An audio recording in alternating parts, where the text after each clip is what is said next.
Good evening and welcome to this episode of Travels with a Curator.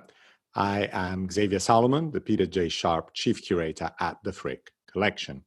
And today we travel to Germany, to the wonderful city of Dresden. And here you see Dresden in one of those idyllic views that Bernardo Bellotto, Canaletto's nephew, painted in the 18th century, showing us the city, in this case, across from the river Elbe, towards two of its main churches and the bridge. And it shows a city that unfortunately survives today in a very different way, because, of course, Dresden was one of the cities most heavily bombed and destroyed during the Second World War. This is one of those iconic images of Dresden after the war, the destruction of the entire city, but also a city that has been rebuilt and very much following the lines provided by Bellotto's painting. So it's a city that it's still a very beautiful city if you visit it today, with great works of art that were saved, fortunately, through the war. And we're going there because we're going to examine a specific building and what was created for them, which includes a work of art at the Frick Collection. This is the so-called Japanese Palace, which was built for the Elector of Saxony, Augustus II, known as Augustus the Strong. And it was known, as we will see, as the Japanese Palace, partly because of the decoration of the roof. So if you look at these corner turrets in the palace, they have almost Chinese, Japanese-like roofs. And that's the reason why this was known as the Japanese Palace. We have this one great work of art at the Frick, which comes from the Japanese Palace. And it's the great Bustard made at the factory of Meissen in the 1730s. This was designed by Johann Gottlieb Kirchner and made for Augustus the Strong. It shows a very specific type of bird, and it has this very beautiful way in which the long neck of the bird sort of curves around as the bird picks its feathers and plucks its feathers with its beak. This was partly done as a technical reason. You couldn't make a porcelain object of this size without taking some precautions like this. Something with a very long neck and a head would have probably not been able to be created at that time. But this solution, this technical solution, it's also a very beautiful and poetic aspect of this work of art. And I love the way that this bird kind of like works as a sculpture with this incredible rhythm. A great bustard is a very strange, wonderful bird that exists throughout Europe. It was very common in Central Europe, Southern Europe, and even North Africa. It's a bird that is described in antiquity by Pliny the Elder. And it is described by him as an avis tarda, which means a slow bird. And its common Latin name today is Otis tarda. Otis is from the Greek, the word bustard, and tarda means slow. And this is one of the slowest birds that exists on the planet. It walks very, very slowly, and that's why it has its name. It's effectively the exact opposite of a roadrunner. And the sculpture shows it standing against this very beautiful background of leaves, of oak leaves and acorns. And the more you look at the sculpture, the more you look at the details of it, the more beautiful it is. The sculpture has come to the Frick thanks to the generosity of a man called Henry Arnhold. And Henry Arnhold has given the Frick the most significant group of decorative art objects in the history of the collection. It's a very large group of Meissen porcelain, which comes from his own collection and the collection of his parents, and which he bequeathed to the Frick, and we now have at the museum. The bustard, in fact, was given to us by Henry Arnhold during his lifetime, and it now stands, as many of you know, in the garden court in one of the niches there. The collection of Meissen that Henry had was actually originally put together by his parents in Dresden. The Arnhold family is a very prominent family of bankers in Dresden. Henry's parents, Heinrich and Lisa, put together in the Dresden apartment this collection in the 1920s and early 30s, between about 1926 and 35, for about a decade. And their apartment in Dresden was a site of intellectual salons. Many people visited, great intellectuals, scientists, artists. They collected works of art. But the main body of the collection that we're going to talk about is the collection of Meissen.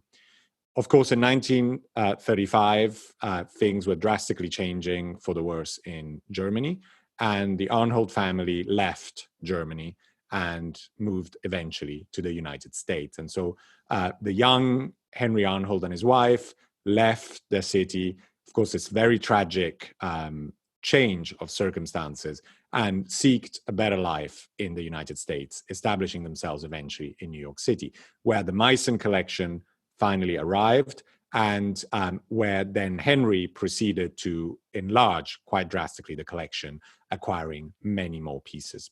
And so we're hugely indebted to Henry Arnhold and to his family for this very generous and changing gift for the Frick collection. The collection has been, a selection of the collection has been on display at the Frick over the past year in this very beautiful exhibition in the Portico Gallery, which was curated by our former curator of decorative arts, Charlotte Vignon.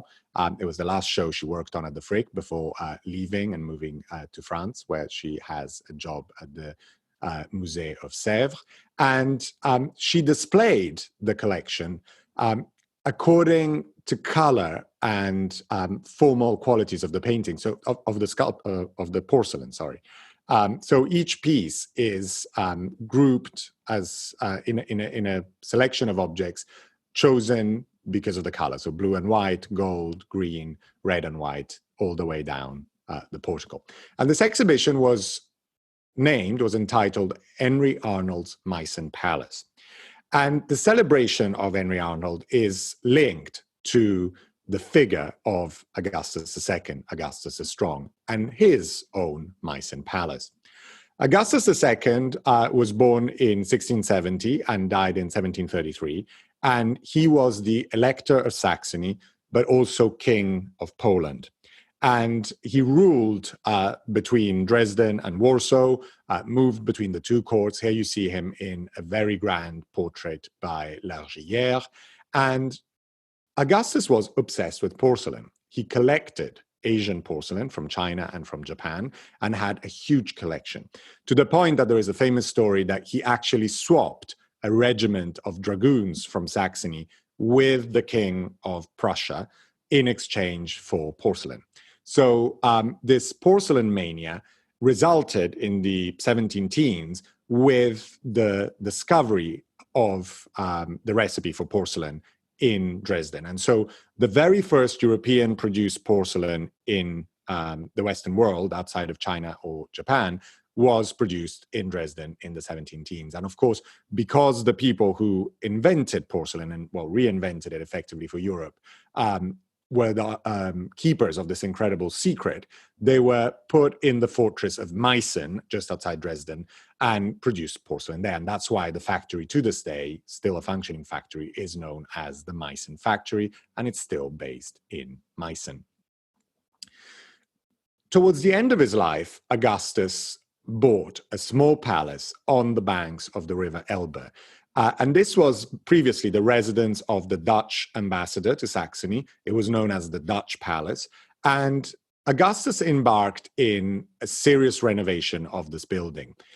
He'd acquired it a few years earlier, but he actually started rebuilding it in 1729. And the Dutch Palace eventually became what is still known to this day as the Japanese Palace.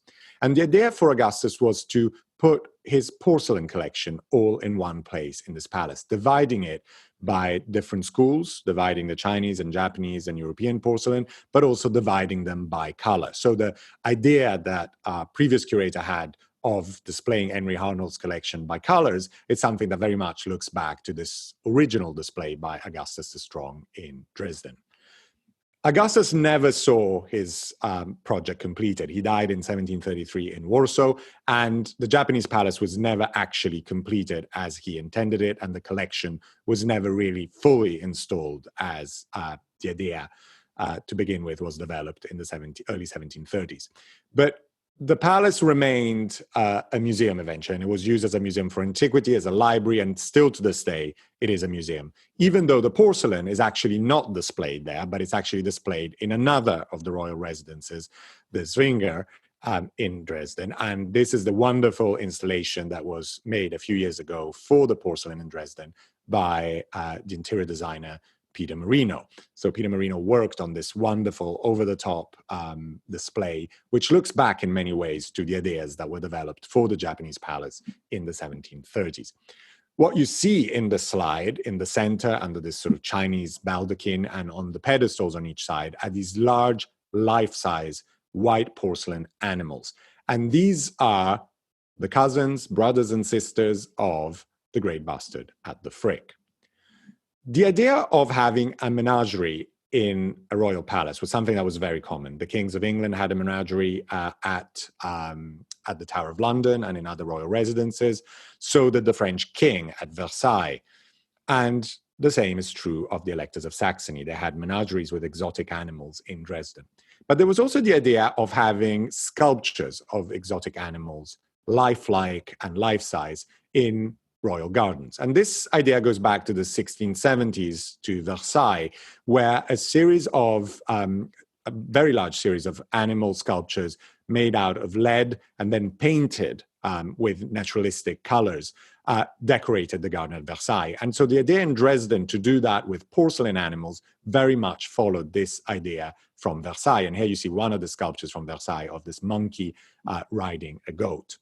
So in the 1730s, the Meissen factory is asked to create these life-size porcelain animals for the king to decorate a gallery, a very large gallery on the upper floor of the Japanese palace. And imagine that this gallery would have been inhabited by all these different animals. These were very large and some of the largest objects created in porcelain at that time. And if you think that the porcelain manufactory at Meissen had only existed for about 20 years, making some of these objects was a technical feat that was pretty extraordinary. And that is why these objects, when you look at them closely, you realize that they have a lot of cracks and a lot of imperfections, because firing something this size was almost technically impossible at that time. And what the Meissen factory managed to do was a miracle, was a technical miracle. Firing these objects in white porcelain, then painting them and firing them again to get the color on them would have also been impossible. So many of these were actually colored with oil paint on top of them. So originally they were very brightly colored, but you don't see that today any longer. And to give you a sense of the animals that were created, the original plan was to create about 300 animals, mammals, and about 300 birds that would inhabit this imaginary porcelain menagerie. And so just to give you some examples, here is one of the goats. There was a male and a female goat. Some of them were medium size, small size, some were larger. This is one of my favorites, the Bolognese dogs. I mean, these wonderful, almost Chinese looking like dogs. These were very beloved at the Meissen porcelain factory. A fox in this case. There were wolves, she-wolves, and fox. And this is a fox having just killed a bird. Exotic animals, including birds, and this, of course, a turkey, very common animal as far as we're concerned in the United States, but a very exotic animal in the 17th and 18th century in Europe.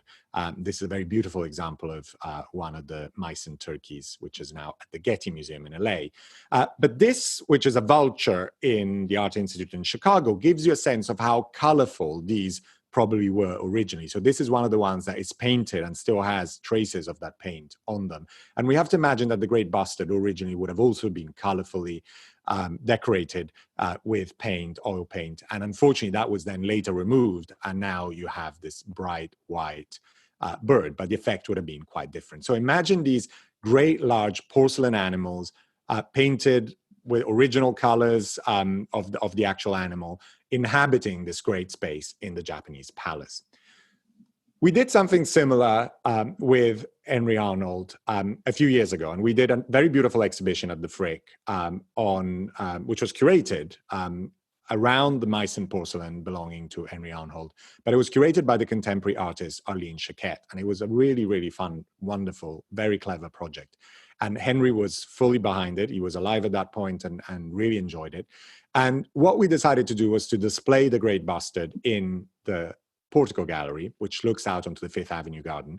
But what we did is we included some of the Meissen animals in the actual garden. And the Meissen animals have been reproduced by the Meissen factory, and you can actually buy them today. You can buy modern copies of them based on the originals. And so Henry had several of these, which he kept on his terrace in his apartment in New York. And in the winter, they would come in. And we did the same at the Frick. In the spring and summer, they were outside under the trees. So this is the wonderful heron. I mean, this is a modern replica of the original Meissen heron. And these are two other examples. So we had a she-goat under one of the magnolias at the Frick, and the wonderful parrot just outside the window of the Portico Gallery. And you can see the goat in the background resting under the tree. And so the Great Bustard, which was, of course, inside, being a great masterpiece of 18th century porcelain, looked out onto the garden. And I thought this wonderful, joyful juxtaposition between these Meissen animals, 18th century and replicas, and the Frick garden and the magnolias was a very, very successful, playful installation. And I know that Henry Arnhold was very happy with the installation. I would like to imagine that Augustus the Strong would have felt the same. So again, a great masterpiece at the Frick, a masterpiece of sculpture, a masterpiece of decorative arts. The Arnhold collection given to the Frick includes many wonderful objects, and we'll talk about some more, I'm sure, in the future.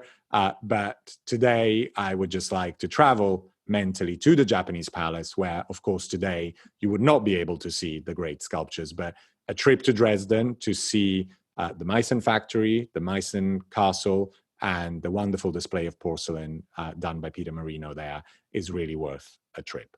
And I look forward to welcoming you all again soon, I hope, at the Frick to look at these wonderful pieces of porcelain. Look forward to seeing you all for next week's episode of Travels with a Curator. Good night.